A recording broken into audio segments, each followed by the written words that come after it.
청문회를 사흘 청문회. 동안 새벽 근데 막 저는 그 능력은 배우고 싶어요. 회의를 맞아. 5시부터 7시까지 2시간 했거든요. 네. 근데 84명의 서류를 다 심사를 해서요. 네. 하루에 다 처리하셨는데 84명의 그 시간을 계산해 봤더니 34초가 이렇게 된대요. 하나의 서류를 보낸 네. 시간이. 이진숙 위원장은 공가사 부분이 잘 안 분리되는 분이신 것 같아요. 공사구분 얘기하면 이재명, 김혜경 부부의 공사구분도 정말 안 되시는 아니, 분이에요. 050에 7878, 네. 7070.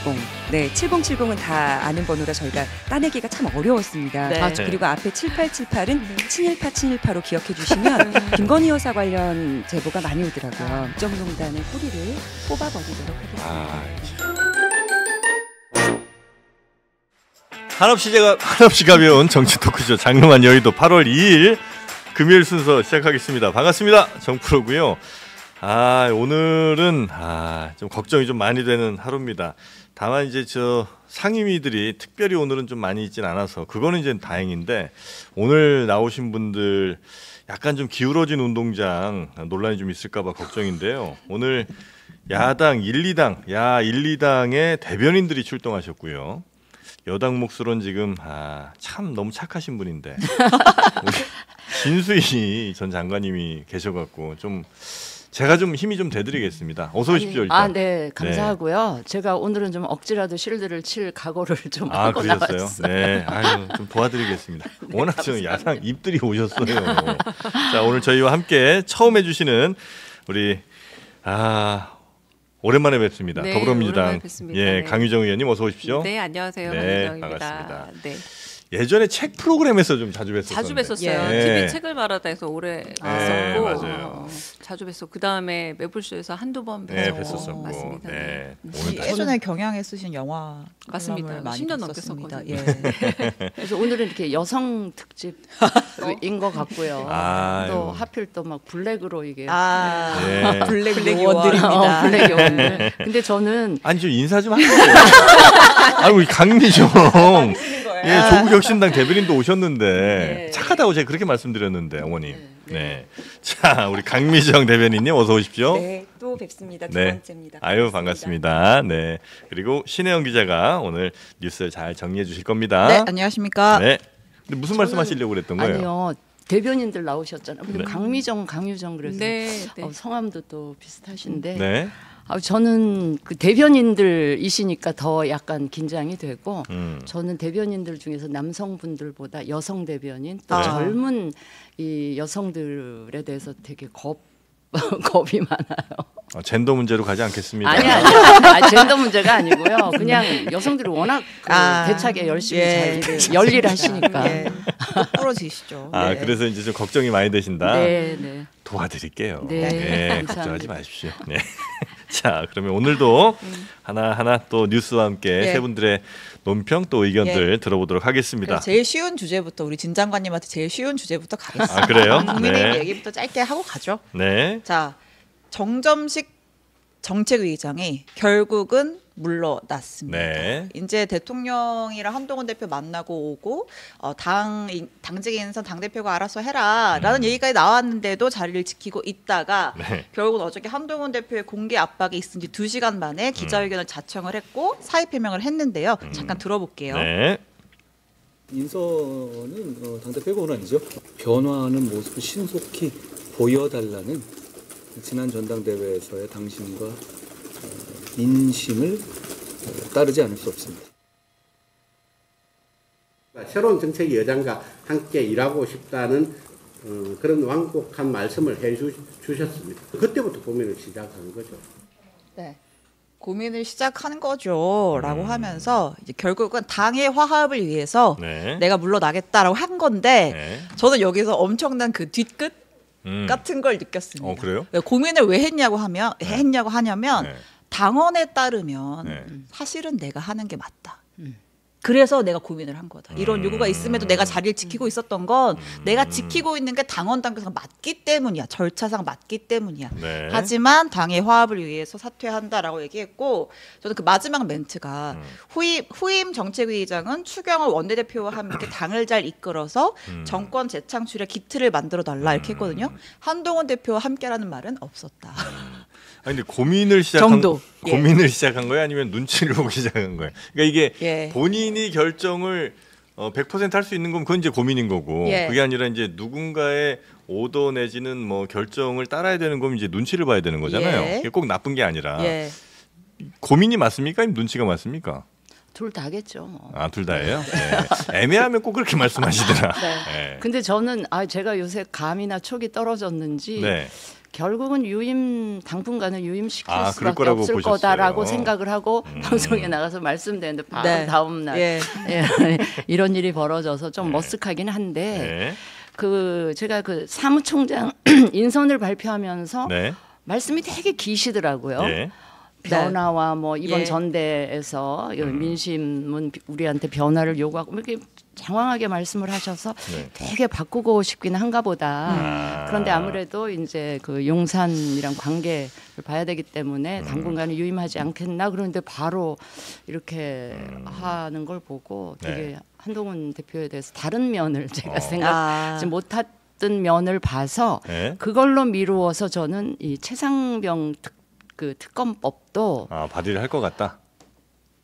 최근에 그 발언한 걸 보면 이게 속도 조절일지 아니면 출구 전략일지 되게 헷갈렸었는데 이것도 이 당 분위기를 수습해가면서 좀 제3자 이걸 좀 가능한 쪽으로 만들려는 노력을 하지 않을까 싶은 기대를 해보게 되는데. 좀 지켜봐야 될 것 같긴 해요. 왜냐하면 이렇게 되면 당내 의원들이요. 그 한 대표 쪽으로 쫙 몰릴 수밖에 없을 겁니다. 이제 한동훈 대표의 힘을 좀 보였으니까. 강규정 의원님 웃으시는데요. 그렇게 되면 특검법도 애초에 한동훈 대표가 생각했던 그런 쪽으로 분위기를 좀 관철해 나갈 수 있지 않을까 싶은 생각을 했는데 제 요즘의 감이나 촉이 신통치 않아서 조금 기다려봐야 될 것 같아요. 어쨌든 약간 파워게임에서 한동훈 대표가 조금 승기를 잡았다 이렇게 해석을 하시는 거군요. 그렇게 봤어요. 그럼 우리 강유정 의원께서는 어떻게 보십니까? 그러니까 이런 부분에서 이제 사무총장이 속된 말로 이제 경질이 되느냐 안 되느냐가 이번 게임의 승패를 일종의 전리품처럼 일종의 딱 상징적인 한 순간이었다라고 얘기할 수 있잖아요. 정책의장. 정책의장입니다. 정책의장이 이제 바뀌느냐 아니냐에 따라서 이게 굉장히 중요한 기점으로 봤는데 저는 일단 겉으로 보기는 뭐 윤석열 대통령이 이거는 대표 권한이다라고 겉으로 말해줬고 물론 뒤에서야 유임을 원한다라고 이제 비서실장께서 말씀을 전했지만 그럼에도 불구하고 최종적으로는 한동훈 신임 당대표의 뜻이 관철이 된 바 아닙니까? 그렇다면 확실히 이제 대세는 기우는가라는 시그널을 줬는데 이 시그널이 결국에 사실은 한동훈 대표에게도 굉장히 유리한 시그널이긴 합니다만 국민의 힘이 미래의 권력을 창출하는 데 있어서 굉장히 중요한 시그널이고 갖고 싶어하는 시그널이라면 괄호 열고 진짜 한과 윤 사이가 멀어진 걸까 아니면 어느 정도 숨고르기 과정에서 약속 대련을 또 한 번 하는 걸까라는 전 솔직히 좀 궁금증이 좀 들어요. 이게 진짜로 한동훈 대표에게 4대4에서 하나의 자리가 옮겨가서 완전 시소가 기운 건지 아니면 지난번에 제가 오늘 이 자리에 나오게 된 가장 큰 이유가 가장 화제가 됐던 윤한 갈등에서 그 말이 튀어나온 장소가 바로 여기 아닙니까? 그때 보면은 그때 갈등을 보자면 대통령실이 이런 식의 일종의 이중 전략을 잘 쓰진 않았어요. 되게 아주 1차원적인 말들이 오갔던 상황이라 본다면 이게 진짜 상황이 바뀐 건지, 그러니까 무게추가 기운 건지, 아니면 여전히 하는 윤의 사람인데 약속대로는 하는 건지 좀 궁금합니다. 그거를 알 수 있는 방법이 우리 진 장관님 언급하셨던 최상병 특검 한동훈 안을 발의하면 약간 그래도 약속 대련이 아니고 좀 둘이 각을 세우면서 가는 거라는 걸 증명해 줄 수 있는 거잖아요. 한동훈 대표 입장에서는. 저는 지난 1월에도 약속 대련 얘기가 좀 있었잖아요. 근데 약속 대련을 하기에는 해내기에는 용산도 한 대표 쪽도 그렇게 정무적인 어떤 전략적인 사고나 판단이 그렇게 썩 훌륭한 것 같지 않아서 네. 이번에도 저는 약속 대련인 것 같지는 않고요. 한동훈 대표가 지난 네. 총선 거치고 이번에 전대를 거치면서 뭔가 이 자기 뭐라 그럴까 플랜을 가지고 자기 정치를 해보겠다라는 게 굉장히 강하게 깔려 있지 않나 싶은 생각을 각자의 했습니다. 플랜으로 이제 가는 거다. 네.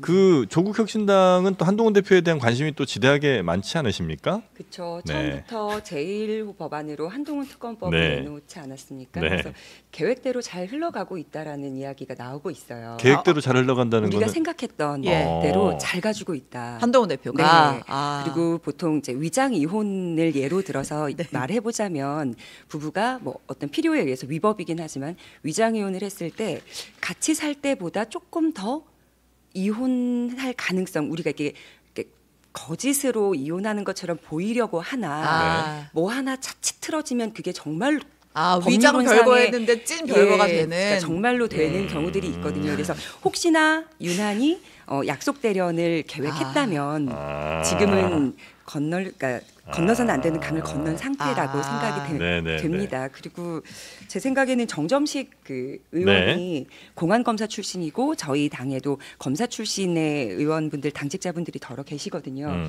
뒤끝이 장렬이라고 들었어요. 이걸 점잖게 나와서 의견을 저희가 이제 존중한다라고 말은 하지만 속에다 새기고 있을 거라고 하더라고요. 네. 그러면 이제 나중에 한동훈 대표가 어떤 뭔가 뭐 당무를 막 할 때 굉장히 태클을 걸거나 하여튼 별로 한동훈 대표 편에 서지 않고 뭔가를 할 가능성이 좀 높다 이렇게 이제 보시는 거군요. 그러니까 최고위 9개 중에서 일단 한 자리는 지명이고 정책위 의장도 당 대표의 지명이잖아요. 전 되게 독특하다고 생각을 했어요. 그쪽에 당원 당규가 어떻게 이제 구성이 되는지 모르겠지만, 근데 그럼 두 자리를 한동훈 대표가 지명을 할 수 있는 자리가 되는데 5자리 지키자고 지금 열심히 움직이고 있는 것 같거든요. 그걸 골몰해서. 근데 과연 최고위에서 5대4 비율의 5를 유지하는 것. 거기까지만 총력을 다 기울이고 나면 한동훈 대표가 할 수 있는 일이 그 다음에 뭘까 라는 생각이 듭니다. 제가 강미정 대변인 말씀 중에 질문이 하나 생겼어요. 아까 초입에 한동훈 특검법이 아주 잘 가고 있다 이렇게 말씀을 하셨잖아요. 그 잘 가고 있다고 판단하는 근거가 뭔지 궁금한데 그게 이런 건지 되묻고 싶어서. 그러니까 한동훈 특검법의 이제 내용에 이번에 전대에서 나왔던 이런 일도 이제 포함을 문자 같은 것들 시킬 거고 또 잘 가고 있다라는 표현 중에 혹여라도 지금 뭐 약속 대련이든 찐 별거가 됐든 어쨌든 둘 윤한 갈등의 골이 좀 깊어지고 하면 이 특검법이 발의됐을 때 용산에서 거부권을 행사하지 않을 거기 때문에 더 잘 가고 있다 이런 판단을 하고 계신지 반응을 보니까 아니신 것 같아요. 저희는 어쨌든 내부 균열이 일어날 거라는 예상들은 하고 있었어요. 그런데 그 좀 촉매제 역할을 하는 것 같아서 그냥 순항하고 있는 것 같다. 거기까지만 생각을 하고 그러나 계시구나. 여전히 강유정 의원께서는 이거는 찐 갈등이라기보다는 어쩌면 아마 약속되는 쪽으로 갈 수도 있겠다. 아까 최혜병 특검에 대한 말씀을 하셨잖아요. 그 처음에 이제 제3자 추천안을 지금 한동훈 대표가 가지고 나왔는데 사실상 그 이후에 새로운 주장은 없습니다. 제안이라던가 이걸 받느냐 아니냐의 문제가 아닐 수도 있어요. 사실은 최혜병 특검법이 지금 이대로 추천권의 문제로만 가는 것이냐 아니면 최혜병 특검과 관련된 청문회에서 입법 청문회 과정에서 어떤 것 아니면 탄핵 청원 청문회 과정에서 나온 이야기들을 많이 종합을 해보자면 의외로 아주 심각한 의혹들이 많이 나왔거든요. 삼부토건 의혹이라던가 그래서 유명한 삼부 없다. 근데 유상범 삼부 없다라는 명언이 임성근 생겼지만 사단장의 군대는 원래 삼부가 없습니다. 삼부 없다라는 이 명언이 남았지만 이 말은 뭐냐면 최혜병 특검법이 오히려 더 아주 수월한 특검일 수 있었다라는 겁니다. 그러니까 추천자가 누구냐의 문제일 때는 너무 쉬운 특검일 수도 있었다는 거고요. 그 정도에서 끝난다면 그렇죠. 수사 범위가 이제 확대되는 이 상황. 최혜병 특검법에 어디까지 이 범주가 늘어날지를 지금 아주 일반적인 시선에서 정치인들의 시선이 아니라 시민들이 갖고 있는 의혹의 수준에서도 보자면 이렇게 만만하게 다룰 문제는 아닐 수 있다. 그래서 아마 제3자 추천을 통해서 한동훈 대표가 다시 발의를 한다면 이 부분에 있어서 좀 고민이 깊어질 수밖에 없지 않을까라는 생각이 듭니다. 그러니까 민주당이 지난번에 발의했던 안에는 어쨌든 그 수사 대상에 수사 외압 의혹이 그거였고 이제 뭐 삼부토고 의혹이나 이런 게 디테일은 들어가 있지 않았던 거잖아요. 그렇죠. 그럼 어쨌든 지금 민주당도 발의를 할 수 있고 한동훈 대표가 발의를 할 수도 있는데 만약에 민주당이 발의를 한다면 그 의혹도 전부 다 수사 대상에 포함이 되는 거예요. 논의 중이에요. 지금 왜냐하면 오늘 제가 필리버스터 중에 왔잖아요. 네. 필리버스터가 뭐냐면 이제 이진숙 탄핵권은 이제 보고가 됐고 그리고 민생지원법으로 지금 가고 있긴 하지만 결론적으로 요 전국이 끝난 다음에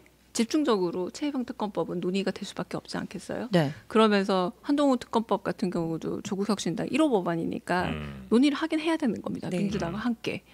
그러면 이런 과정에서 되게 복잡한 특검 전국이 또 한 번 펼쳐지게 되는데 그 한동훈 대표가 어느새 거의 한 달여 전에 제안했던 이 제3자 추천 이 제안만으로 이 전국을 뚫고 나갈 수 있을까라는 좀 그걸 디벨롭 해와야 민주당이랑 좀 협상이라도 할 수 있다.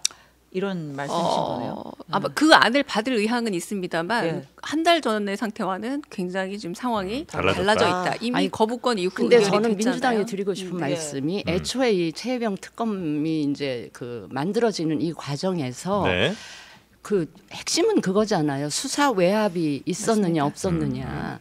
그거에만 국한돼서 일단은 하지 그 이후에 또 추가로 드러난 의혹들 있잖아요. 예를 들면 삼부라든지 뭐 그게 김건희 여사랑 관련되는 문제라든지 이것까지 다시 또 넣어서 이 특검을 하려고 하면 이 특검은 하세월이거든요. 또 멀어진다. 네, 저는 개인적으로 이 그거에 대한 애초에 우리가 가졌던 의문에 대한 그 진상을 파악하기 위한 그 특검에 국한해서 제3자 추천으로 이 특검법을 관철을 시키는 게 그리고 나서 이제 그 후에서 3부 문제는 또 다른 뭐 그 특검을 하든지 해서 하더라도 이것만큼 빨리빨리 좀 진도가 나가는 게 좋지 않겠는가 하는 말씀을 드리고 싶어요. 어떤 사안이 있을 때 그거를 왜 이 일이 일어나는지를 보려면 좀 크게 보면서 맞습니다. 뭐 3분이 뭐 이런 것들이 이렇게 있으니까 이런 로비도 통할 수 있었다. 이제 이게 다 밝혀져야 될 텐데 아마 야당 생각에서는 그게 안 되면 정확히 이게 왜 일어났는지를 좀 규명하는데 좀 어렵진 않을까. 그렇긴 한데 그런 식으로 되면 언제 그 이제 한동훈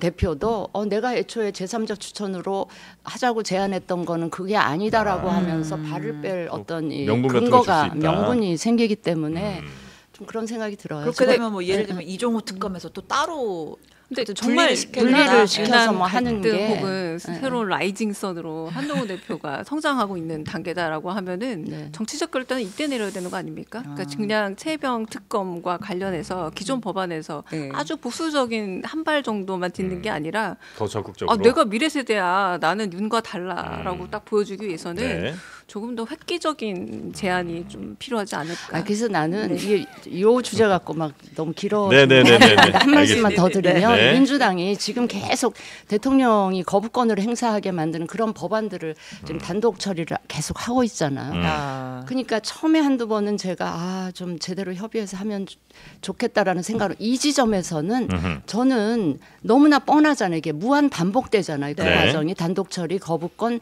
재표결에서 부결.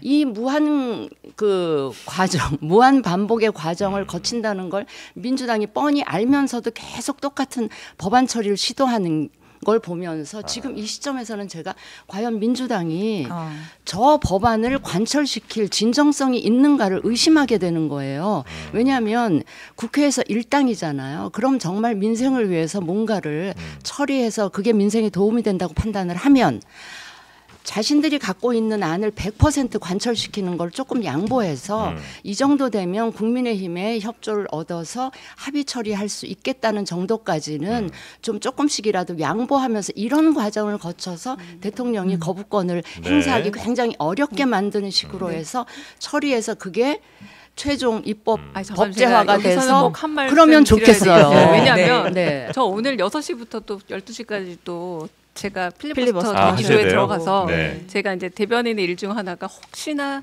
사고가 되면 언제든 투입된다 해서 저는 원고를 모든 주제를 마련을 해놓고 상시 대기조로 있거든요. 하나만 말씀드리고 싶어요. 총선이 끝났을 때 14개의 거부권이 이미 남발된 상태였습니다. 네. 그리고 총선 민심에 있어서 이렇게 대통령이 많은 거부권으로 이렇게 숙고도 하지 않고 계속 해도 되는가 했는데 그다음에 넘어간 최혜병 특검법 같은 경우는 거의 첫 번째 국무회의에서 3일 만인가요? 비행기에서 결재하셨어요. 그러니까 그게 전자결제로 하셨단 말이에요. 근데 지금 상황이 모든 출발점이 역대 한 번도 이렇게 많지 않았던 거부권 남발, 제가 남발의 표현 전 쓰겠습니다. 거부권 남발이 시작이었지. 계속 여러 이제 여야의 대치 전국 속에서 거부권이 유일한 대통령의 방패막이라 생각하시는 분은 지금 국민적으로 아무도 없어요.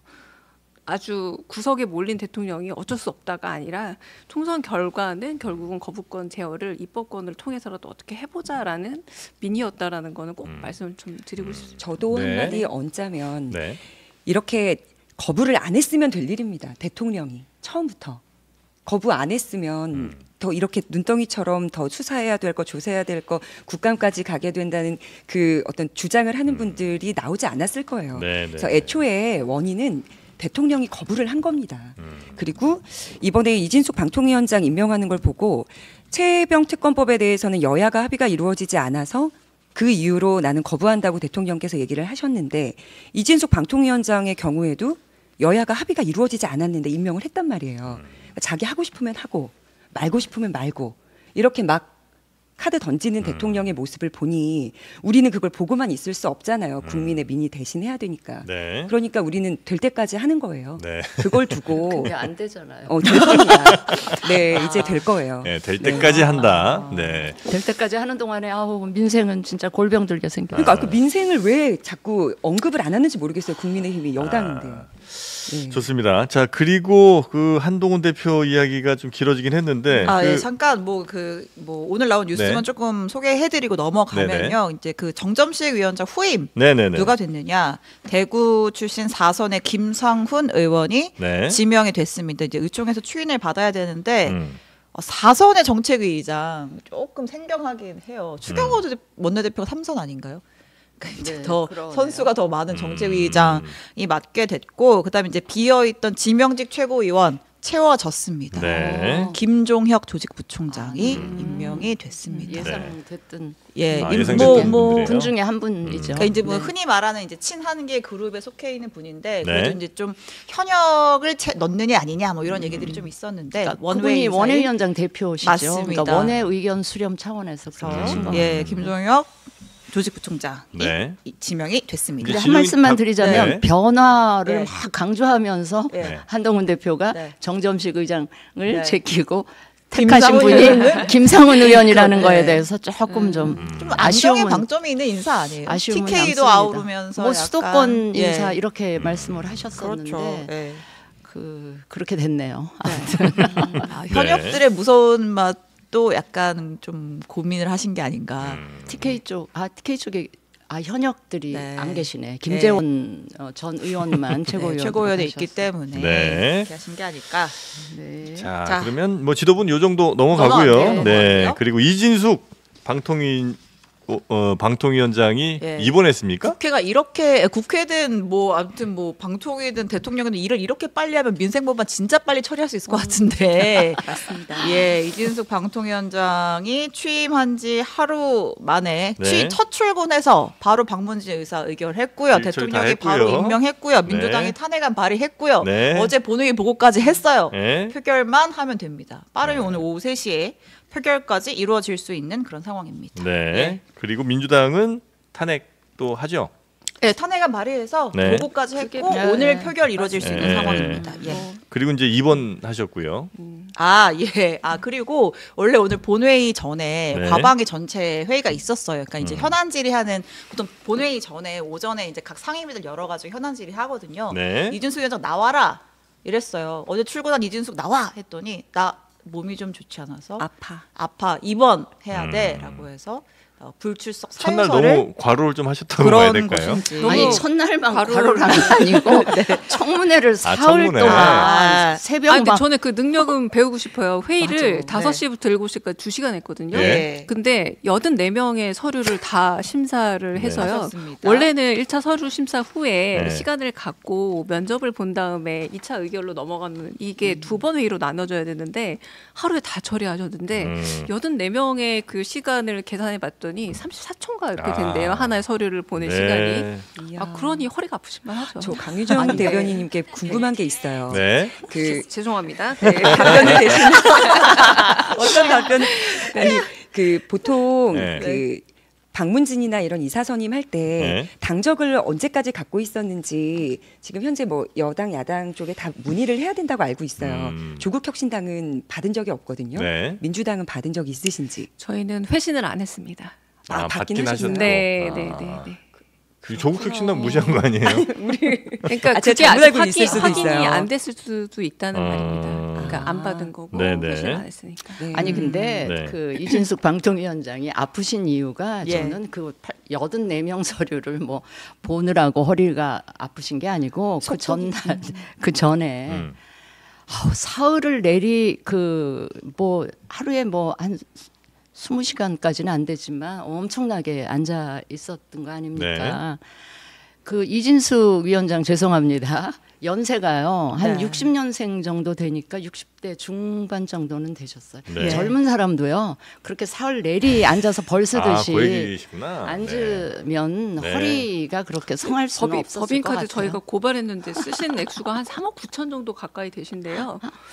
그렇게 부지런하게 쓰셨으니까 맞습니다. 저희가 이틀로 부족하죠. 그 법인카드에 새벽에 쓰신 4,000원, 12,000원 이런 거 다 말씀드리고 확인을 해야 되고 자료를 안 주시니까. 아니 저는 내 말이 민주당이 다르다라고 하시니까. 그렇게 법카에 법카 쓰는 거에 민감- 진심을 다해서 네. 그렇게 하시는 걸 보고 전에 이재명 대표의 법카나 김혜경 여사가 쓴 법카에 대해서는 굉장히 무심했던 그리고 생각이 지금 나서 재판 받고 있잖아요. 아니, 재판 받고 근데- 300만 아니, 원 벌금도 받으니까 같은 값을 맞습니다. 오히려 딱 자 지금 7만 8천 원 정도의 그 정도니까 3억 9천 정도의 횡령이면 어떻게 해야 되는지에 대한 아니 재판은 물론 받죠. 근데 그 이전에 그 수사 재판, 과정이나 네. 그게 민주당의 논의되는 태도가- 과정에서 민주당 태도가 의원들은 그냥 제가 그냥 한마디만 말씀을 꼭 드리고 싶으면 죄송하지만 이진숙 위원장은 공가사 부분이 잘 안 분리되는 분이신 것 같아요. 법카를 네.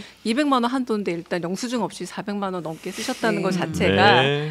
그 영수증 처리에 대한 감이 없으셨다면 네. 그냥 저는 그냥 공인으로는 아니, X 부정을 관계없이 하지 않는다. 공사 구분 얘기하면 이재명, 김혜경 부부의 공사 구분도 정말 안 되시는 아니 분이에요. 두 분이 자꾸 여기 나오실 꼭 필요는 없는 저희가 얘기가 진짜. 지금은 네. 이진숙 위원장의 청문회는 아니고 지금 탄핵안이 네. 본회의에 네, 넘어간 맞습니다. 상태니까 탄핵 얘기를 해볼게요. 그러니까 민주당에서 어쨌든 이제 직무 시작한 첫날에 탄핵안을 발의를 한 거잖아요. 그래서 탄핵 사유로 이제 위법성이 있는 위법 소지가 있는 2인 체제로 방통위 2인 체제로 공영방송 임원들의 선임을 강행한 것.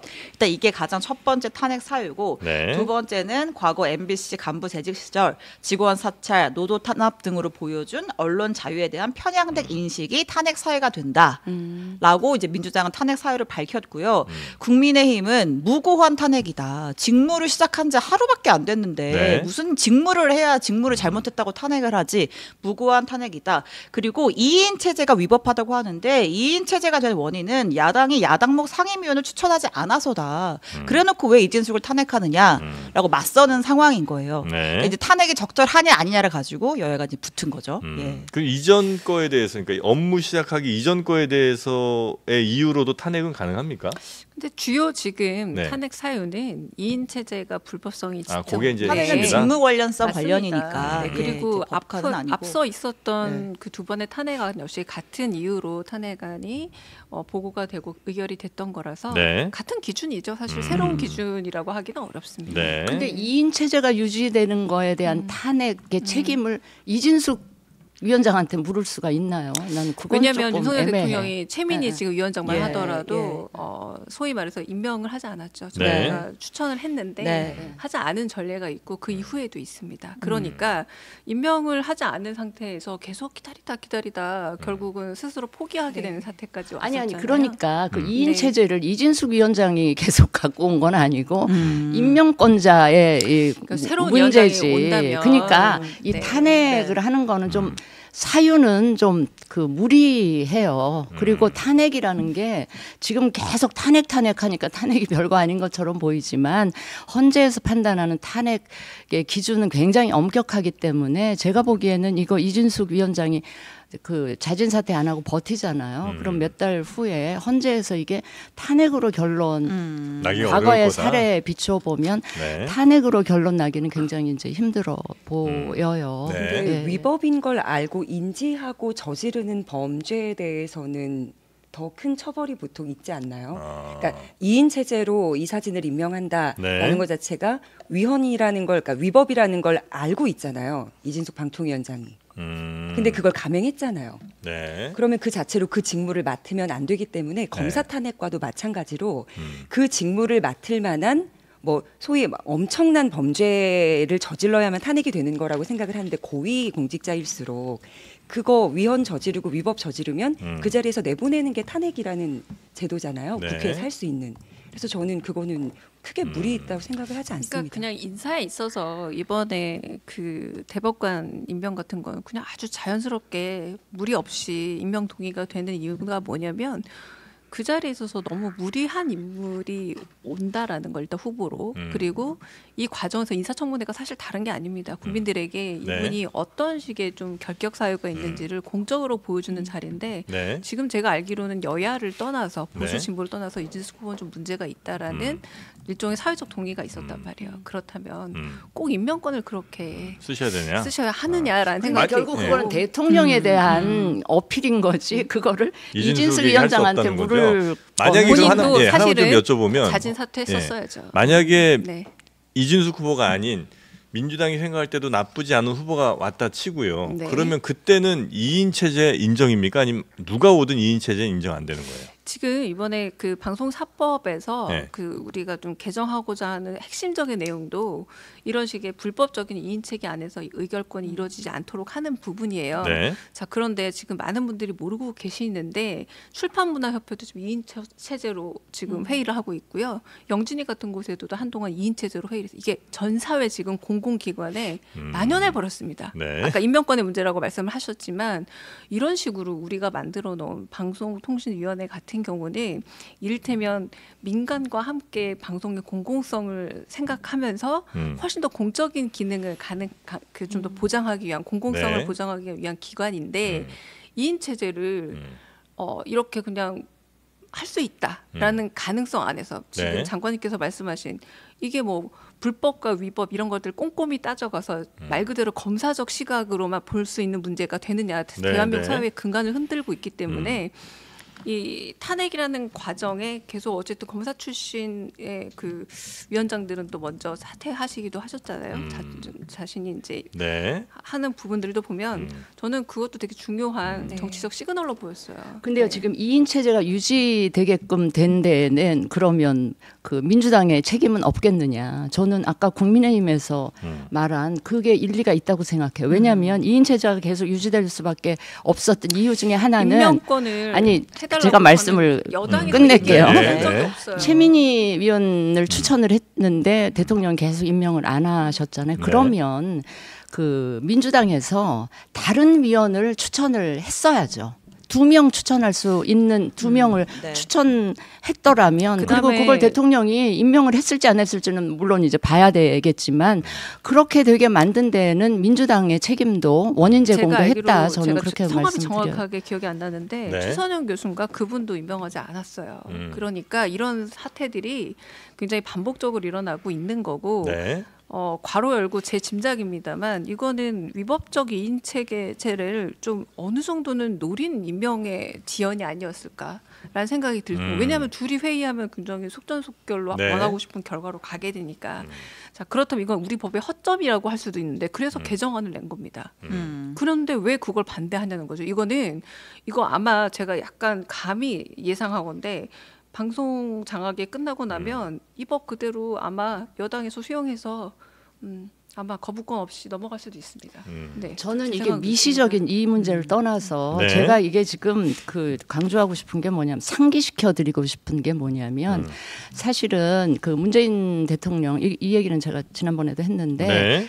그 방송법 개정을 거의 대선 공약처럼 이야기를 하셨어요. 왜 안 했냐? 그래놓고 문재인 정권 시절에 네.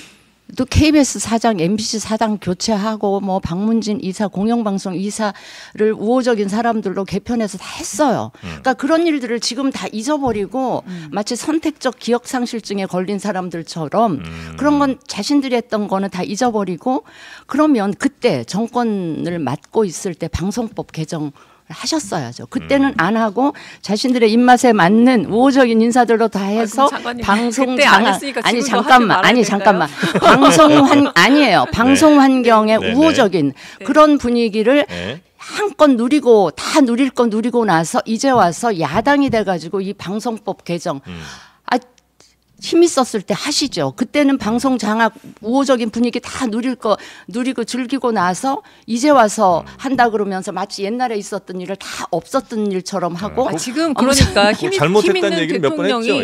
힘 있는 대통령이 해주시면 됩니다. 네. 거부권 안 하시면 돼요. 그때 당시에는 오히려 반대했던 게 현재 여당이지 않습니까? 되려 방송법 개정안에 대해서 여러 가지 뭐 방송 장악이라든가 언론 자유 침해가 있다라고 굉장히 반대를 하셨는데 그래서 저는 그러면은 이게 2인 체제 위법성 문제가 결국은 최민희 위원장의 문제가 최민희 위원장이 아니라 그 이진숙 위원장의 문제가 아니라 대통령의 임명권에 있어서의 문제라고 하면은 탄핵하면 됩니까? 그거는 이제 민주당에서 알아서 하시는데 이진숙 위원장을 탄핵하는 거는 핀트가 맞지 않는다는 거죠.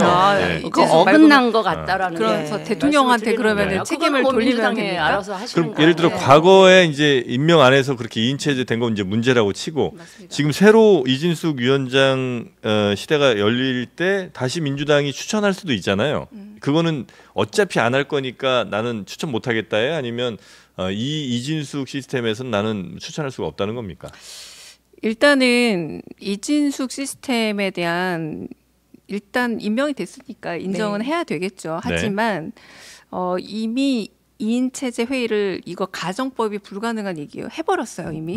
만약에 이진숙 위원장이 난 좀 다른 위원장이 되겠다라고 하면 여당 추천 모시 들어올 때까지 하루라도 기다렸어야죠. 임명되자마자 출근해서 한 게 2시간 동안 회의에서 다 처리했다면 이걸 여당 추천이 없어서라고 지금 요번에 야당 추천이 없어서 야당 추천이 없어서라는 말할 틈도 없어요. 하루에 아침에 9시 출근해서 오후 5시부터 회의를 시작하셨으니까 그냥 뭐 작정하고 한 거죠. 이전에 하시지 방송위원 추천을. 근데 기다려 줄 수도 있지 않았겠습니까? 이렇게 무리를 그 외에 뭐 다른 인사도 좀 논란이 좀 되고 있죠. 김문수, 뭐 민영삼 이런 분도 있고요.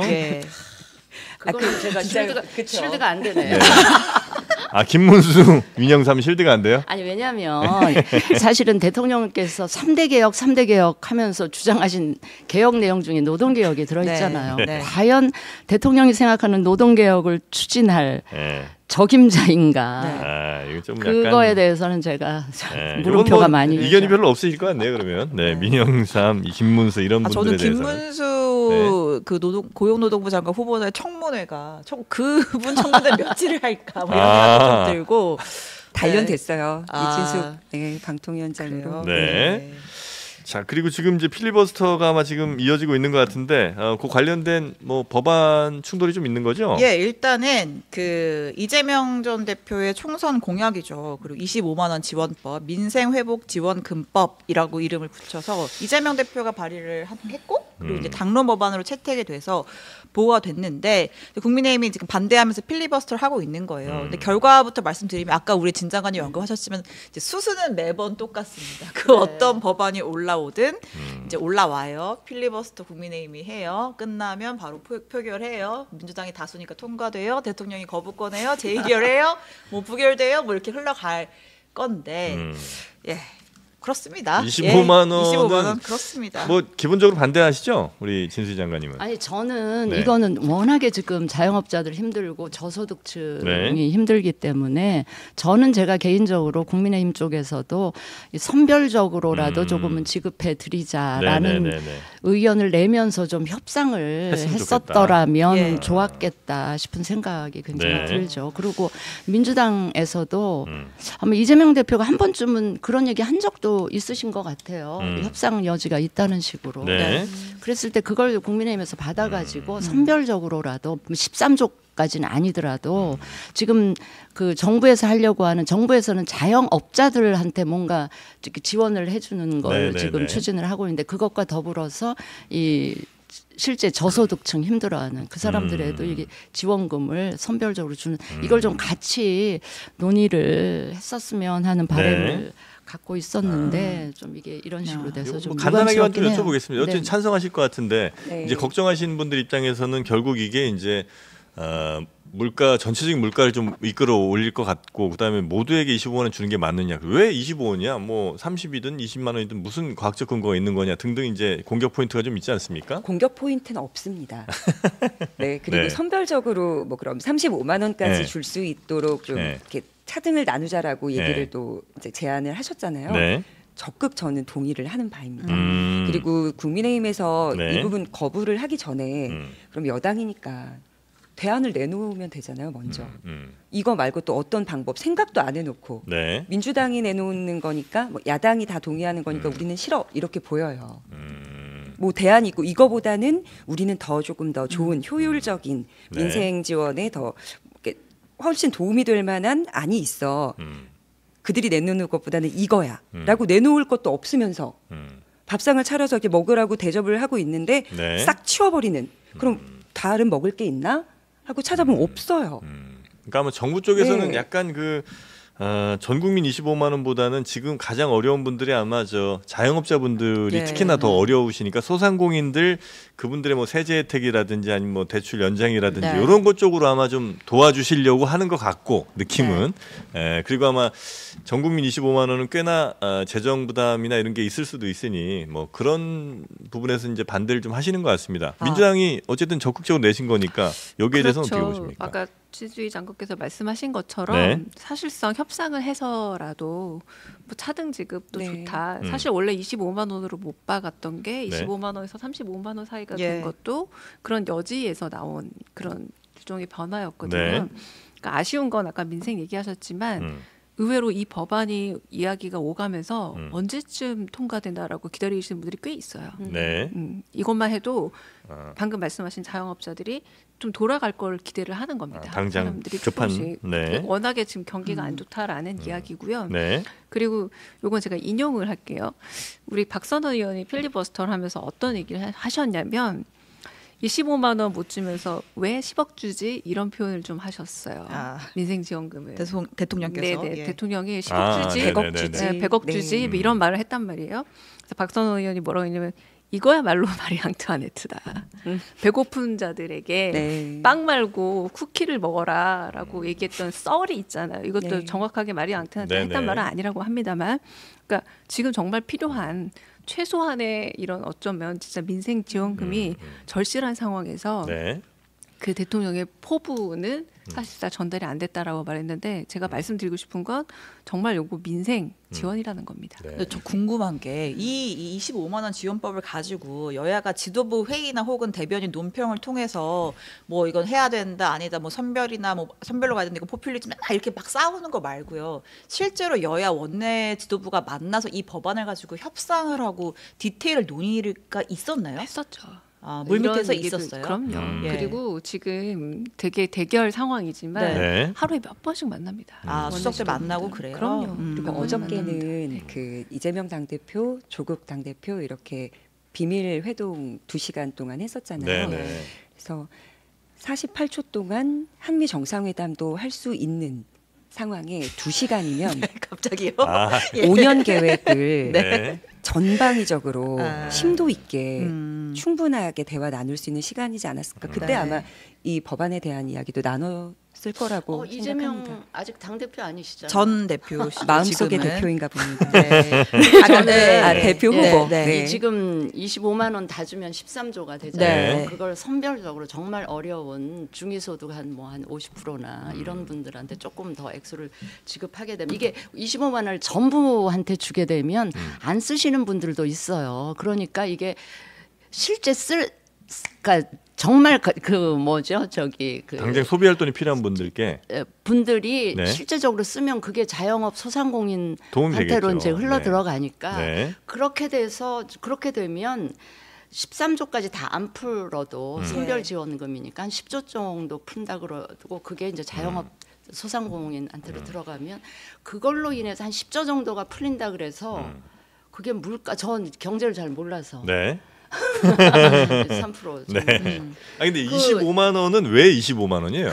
그거부터요. 도움이 인플레에 굉장히 영향을 줄까요? 인플레 학자들마다 좀 다르긴 한데 대략 많이 풀리면 한 1% 정도 아마 상승 효과는 있을 수 있다고는 하더라고요. 근데 이게 이제 그 13조라는 돈 자체가 한국은행에서 새로 찍어내는 돈이 아니라 지역 화폐로 주는 말씀이잖아요. 그리고 이제 정부에서 어쨌든 채권 형태나 이렇게 아마 갈 거기 때문에 그래서 이제 통화량 자체가 증가하는 건 아니라 아마 인플레이션의 영향은 좀 국한적일 것이다라는 이제 주장하시는 분들이 아마 힘을 좀 얻는 것 같습니다. 근데 오늘 진 장관님 혼자 나오셨으니까 이제 제가 조금 역할을 해드리자면, 그러니까 이제 무슨 얘기가 있냐면 민주당 내부에서도 그러니까 이 25만 원을 당론 법안으로 발의하는 것이 맞느냐라는 이견?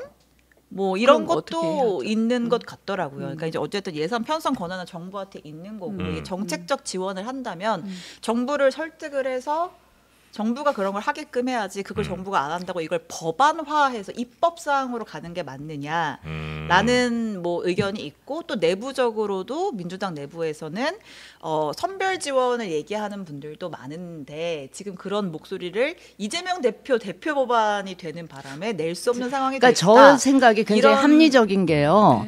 그러니까 이거를 법안으로 하면 장관님 편 들어드린 건 아니고 이런 의견이 있다는 거예요. 민주당 내에도.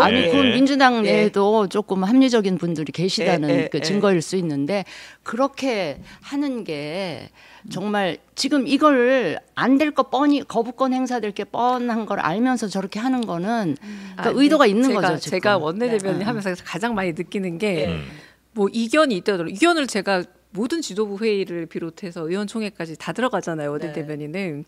들은 적이 없는데 왜 의견이 많지 않을 수밖에 없는 상황이니까요 지금. 의원총회에서 가령 어제 조경태 의원께서 이거는 좀 우리도 전향적으로 생각해봐야 된다. 국민의힘 의총에서 나왔다고 합니다. 필리버스터가 사안이 아니다. 한 사안이 아니다라고 얘기했고 지금 제가 이건 체감적으로 느끼는 건데 다른 법안에 대한 필리버스터보다 반대 토론의 숫자가 굉장히 적어요. 물론 한 분이 오래 하신 것도 있지만 이미 신청하신 분이 기록 세웠습니다. 다른 분보다 좀 적었습니다. 국민들 눈치가 보일 수 있죠. 맞습니다. 그게 국민들 눈치가 보이기 때문에 앞선 방송사법에는 A4 용지가 넘어갈 만큼 많은 분들이 신청을 하셨어요. 그럼에도 불구하고 이번에 그 부분에 있어서는 오히려 저희 의견은 거의 없었고요.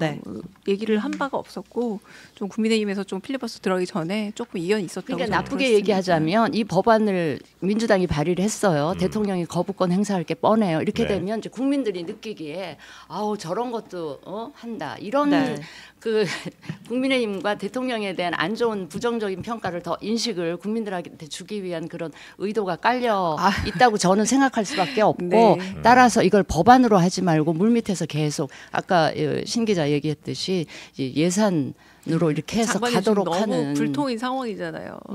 그 말 그대로 그렇게 소통이 원활한 상태라고 하기가 정무 라인이라는 게 정무수석 대통령실 정말 중요한 라인이고 제대로 활용을 해서 여당에 저희 야당 말고 여당 원내대표도 자주 만나면서 이런 얘기들을 소통해서 이거는 통과해야 됩니다.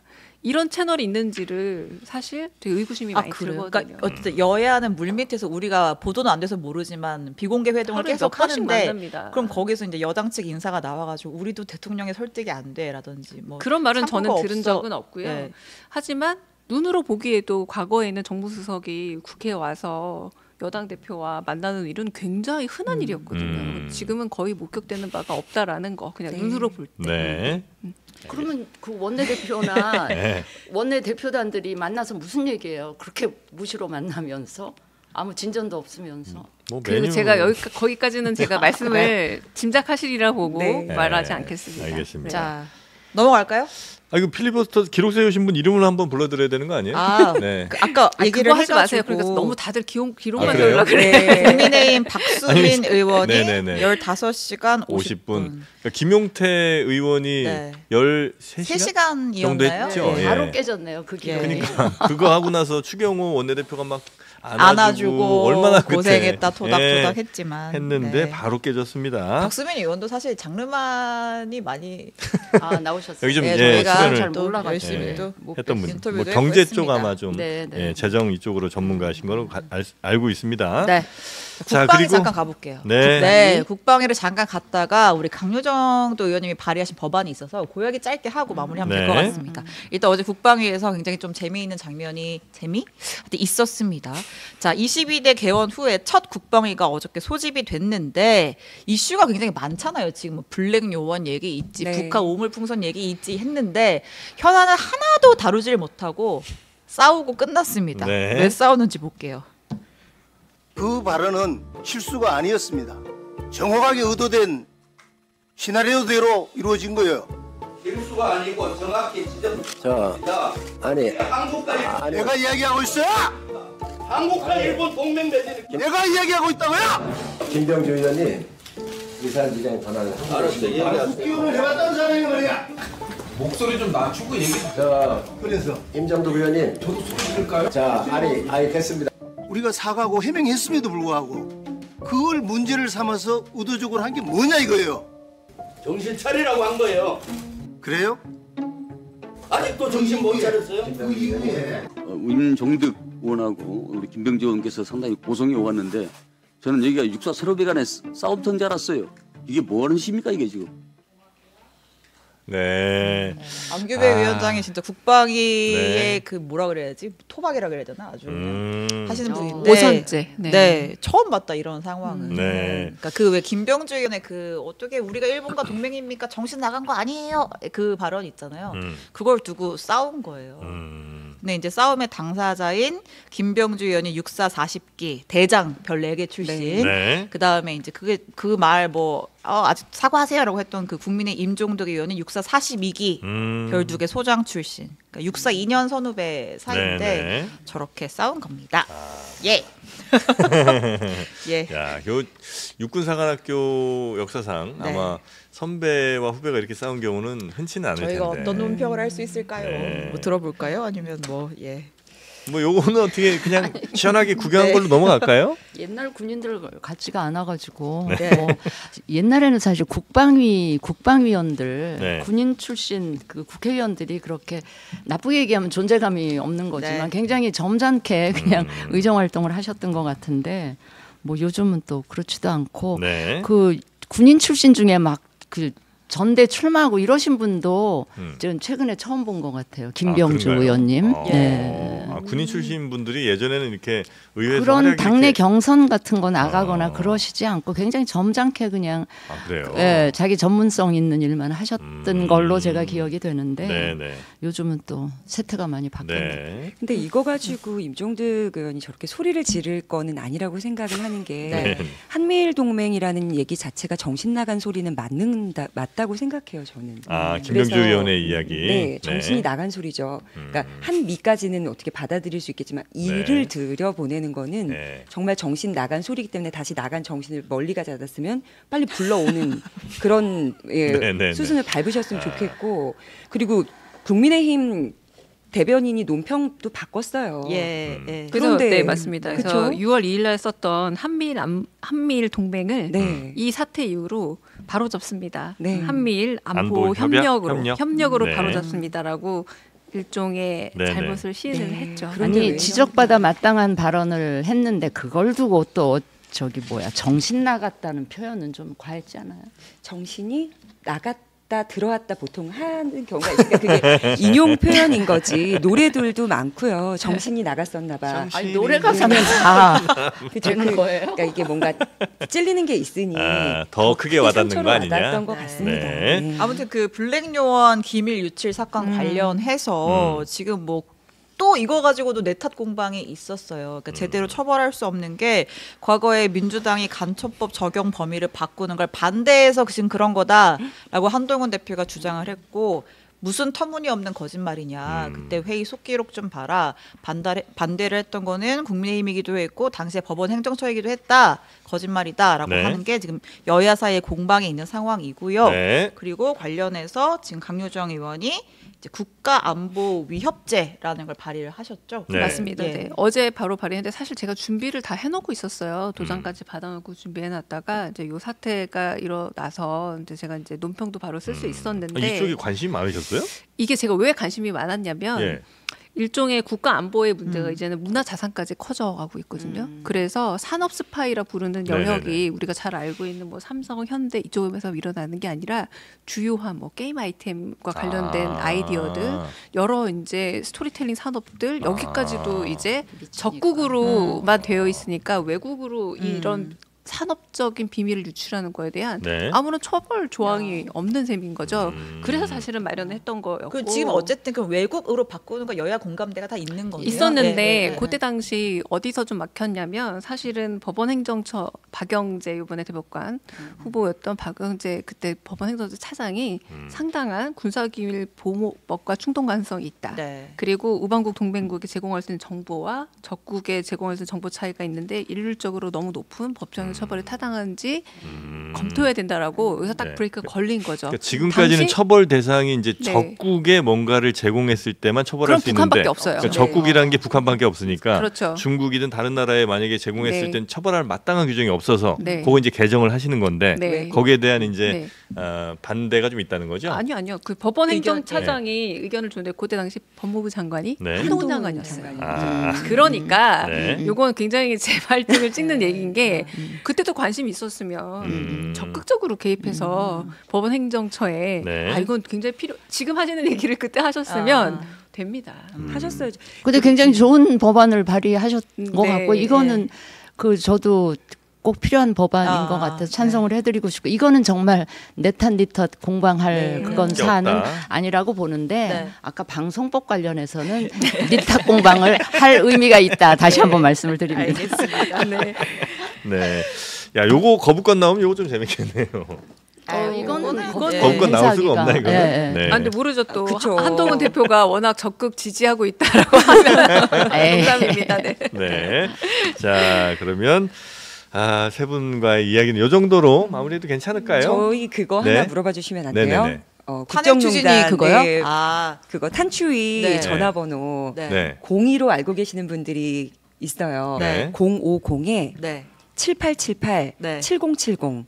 네, 7070은 다 아는 번호라 저희가 따내기가 참 어려웠습니다. 네. 저와도 인연이 깊은 번호인데. 그렇죠. 네. 7070 번호. 저희 그 현판식 사진 있나요? 저희가 어저께 잠깐 넣어주세요. 넣어주세요. 했거든요. 네. 고맙습니다. 네, 그리고 넣어드렸습니다. 강희정 의원님께서 그게 무슨 안 보여요. 네, 네, GPT에 네. 치면 16개가 주르르 나온다 하셨던 그 번호 네. 그리고 앞에 7878은 친일파로 기억해 주시면 예, 기억이 쉽게 되시죠. 네. 그래요. 7878에 7070. 친일파. 그래서 제보 많이 주셨으면 좋겠고 어제 현판식 이후로 저희가 10시에 현판식을 했는데 6시 마치고 나오니까 두 분이서 전화를 받으셨는데 200통 받은 거예요. 메일 이런 거 빼고. 그래서 목소리가 나오지 않을 정도로 열심히 받고 계신다. 주로 뭘 많이 제보하면 됩니까? 여기는? 김건희 여사 관련 제보가 많이 오더라고요. 네. 그래서 팩트 체크하고 크로스 체크해서 국정농단의 뿌리를 뽑아버리도록 하겠습니다. 참, 말씀 톤은 대단히 친절한 안내 멘트신데 내용은 엄청나네. 김건희 여사. 네. 알겠습니다. 모두를 만족한 어떻게 브리핑 시간이 되었을까요? 아이고 쉽지 않네요. 예. 자, 그럼 오늘은 여기서 마무리하고요. 다음 주에 또 뵙겠습니다. 고맙습니다. 네, 감사합니다. 고맙습니다. 고맙습니다.